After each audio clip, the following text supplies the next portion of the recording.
and welcome. Happy Friday, everybody. All right, we have a couple of fun new experiences to talk about today, and we're just going to jump right in because that's how we roll.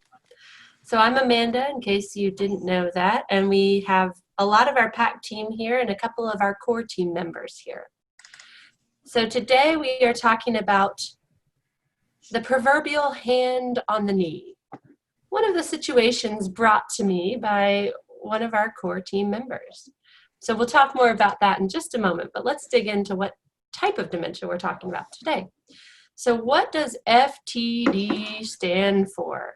So FTD, frontotemporal dementias.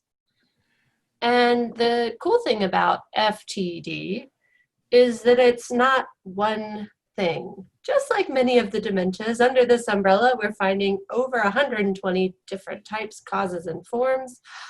Even each little rain droplet here that we talk about is not just one thing. That would make it too easy. So, FTD, what is it like to live with? Well, what is it? First of all, it's frontal or temporal or both.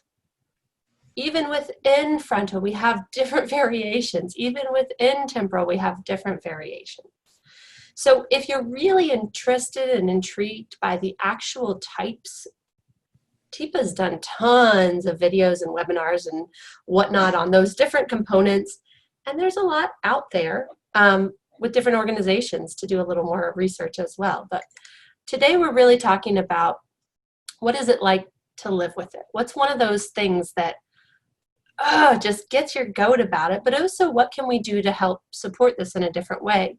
When we talk about the frontal side, it's more the behavior, judgment, and reason. It's sort of who I am, or more importantly, who I appear to be.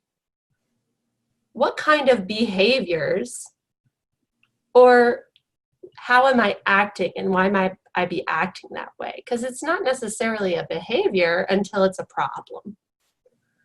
So we have this idea of who I am and who I appear to be. If you touch right up here, everybody touch your forehead, that's that prefrontal cortex.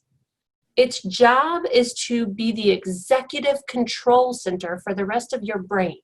It takes in all the data, it figures out what it's supposed to do, and then it comes to logical, reasonable conclusions.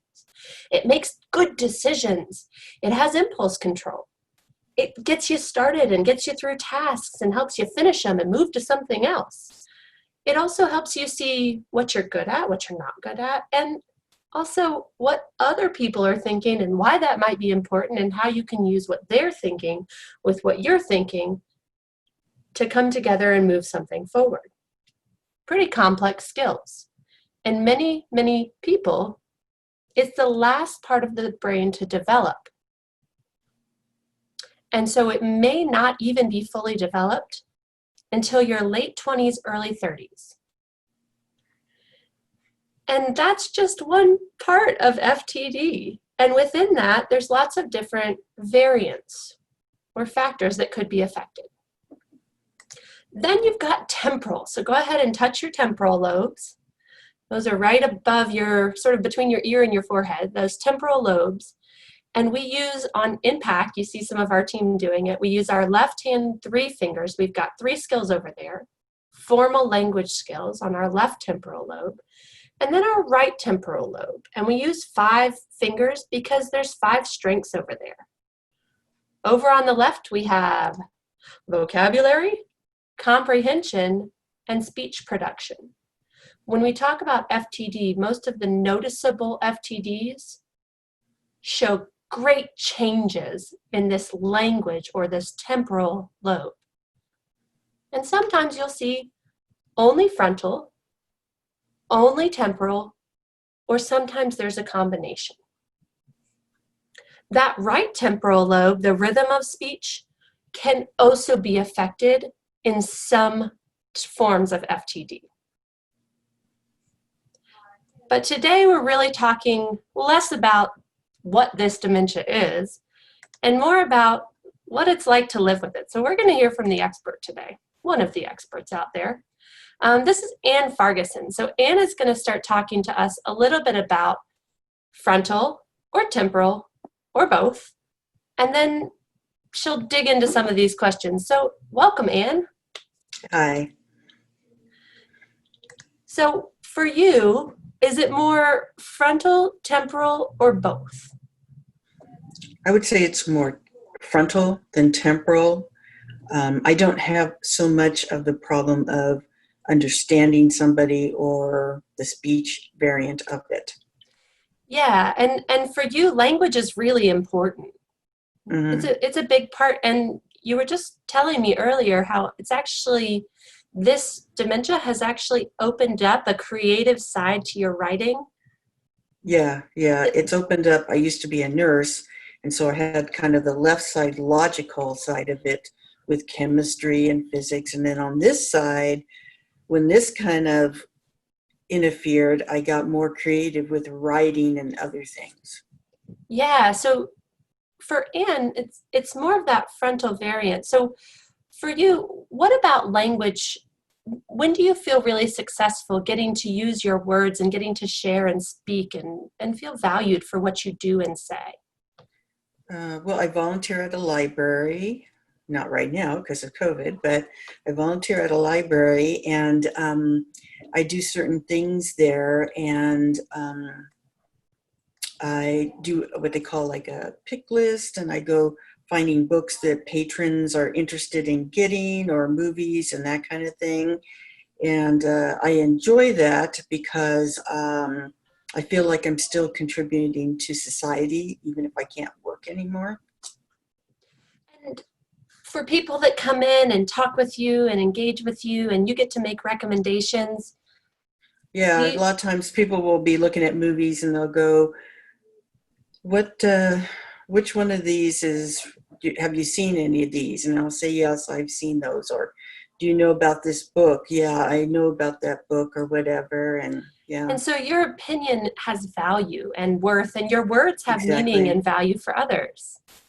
Yeah, and there's no Yes. expectation that you're going to screw up or say something that's inappropriate or do something that makes people feel No, uncomfortable. the person who's in charge of the volunteers, she knows I have this disease, and it's like she doesn't know a lot about it, but I told her to tell me quietly if I do something inappropriate or whatever, and she said no problem.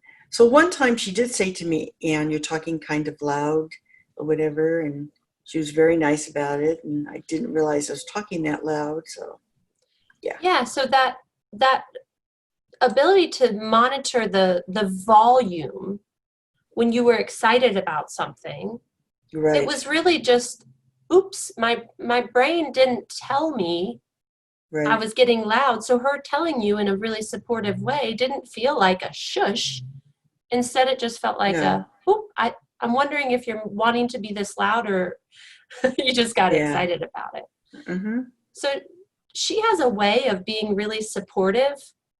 And the library Mm-hmm. is that place where you get to be yourself. You get to be I free get and to you be get, myself. I don't have oh, anybody telling me what to do, not to do, what I'm doing wrong.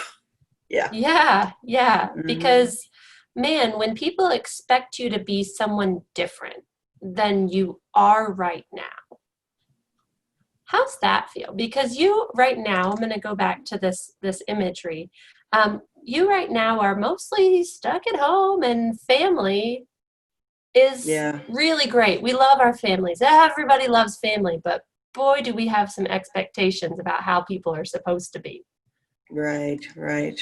So while you obviously love everything about, having really close friends who've known you for a long time, or a husband who very much cares, or kids who just want you to be a certain way, Mm-hmm. that's can be really hard in moments where you thought you were able to be free and valued for the words that you're saying. So tell Right. us a little bit about this hand on the knee that you've experienced. What it is that if I go somewhere with family, or if visiting either one of my kids, that kind of thing, or whatever, and I'm with my husband, even though he loves me, he'll I'll be saying something or doing something, and all of a sudden he'll put his hand on my knee like this, and I know I did something. Now, what it is, I'm not really sure, so I just shut up and not say anything. Then I ask him later what was the problem, and he goes, well, basically you were interrupting somebody and you didn't realize it. And it just, I can't It be myself, it okay? just What I have hurts. to Yeah. do is, when I get together, it's exhausting because I have to be on point. It's exhausting. I mean, when I get done with visiting or even going out to dinner, I'm just exhausted for the rest of the day because I have to be on so much, on point. Yeah, you are thinking so hard to make sure that you're not stepping on Embarrassing someone's somebody toes, or, not reflecting what they were thinking, overstepping what you're good at, and not realizing what step we're on, or going that yeah, we already moved on to a different topic because I was still thinking about this. It's exhausting, and yet it is exhausting. yeah, and yet because your family knows who you used to be, Used to be, it's yeah. really hard for them in the moment to let go of that and be supportive, because it works to protect you, Hmm. but it doesn't work to support you. Exactly. Yeah, and Yeah, that's really hard as your it's partner really in hard. crime. I'm sure there's that moment of, oh, I know this is going to hurt her feelings, but I don't know what else to do because I Yeah, he know doesn't she know wouldn't what want to else to say that. do. Yeah.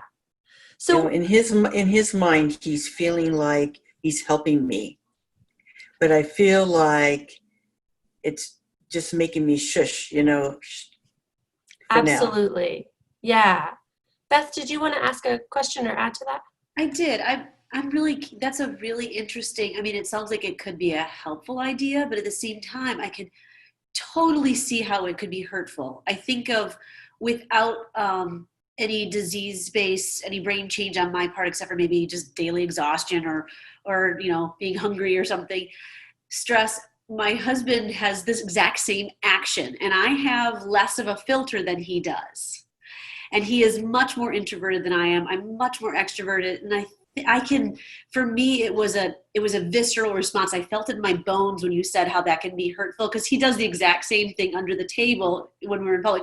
Very rarely, but he does it, and I'm thinking, I'm an adult here. I am perfectly capable of saying and differentiating between two different situations of what I should and shouldn't say. Yeah. So I'm curious, for you guys, how have you sort of negotiated and navigated that so you can still be partners in life? Because obviously you're still together. Has that Hmm. changed a little bit? Have you guys been able to talk about it? What are some Well, advice? before I got sick, he didn't do that. Oh, interesting. Hmm. After I got sick, he did that. So did he adopt that, or did you say this is going to be our signal? No, he adopted that. I think that might be Hmm. interesting. Okay. We didn't even talk about it. He just, you Just know, just, Yeah, yeah. and I can see, I think hopefully the rest of our group who's watching, we all get it. We can see how this is meant to be a nice thing. I'm trying to protect you. I don't want you to look stupid. I don't want you to say something. I don't want you to feel. And yet, in Yeah. the simple act of not knowing what to do in the moment, I've done the very thing that I was trying to avoid doing. Yeah. Damn it. So as a So I have like, what's the word? I have a part of me that goes, oh, that's nice. And part of me that's going like, it's like, here we go again. Yeah, absolutely. And I think while this is one small element of your everyday's existence, Hmm. it's a needle in the side. It's that thorn Hmm. that just won't quit, because you do value his opinion, and it makes a difference when somebody is trying to help and they just don't know how. So Yeah. what I thought maybe I would try, because we're all about trying something new, trying to pack skill. So I Okay. thought what I would try is I try a couple of things out and see how they hit you, as opposed to the hand on the knee. When conversation starts getting tough, can I move away from this thing that I do habitually? I do it because I'm trying to protect you, and instead see if I can shift into a partnership role with you. And so a couple of things that I thought of was PAC action starter. So you're saying something, I see it going down a road, you're starting to get louder, or you're starting to do something that I'm like, ooh, and my hand starts to come out, and instead of doing that, I go, ooh, Anne, you just reminded me of something. Oh, okay. What does that do for you in your brain? Does it make you pause and take a second to listen? Yeah, that might work. Because I did hear something and it did make me think of something. It wasn't for my brain a positive thing. I thought, oh no, where's she going with this? Oh no, oh no. And instead I made it switch out and I go, ooh, Anne, you just reminded me of something. And I sound actually excited. It's a good Right. thing. It wasn't a bad thing. It was a good thing that you reminded me of. Right. And then I go back to a safer, more comfortable topic that I know will help you find a positive space. A little while ago, you shared with me that your library work is really important to you. Can you tell me a little bit more about that?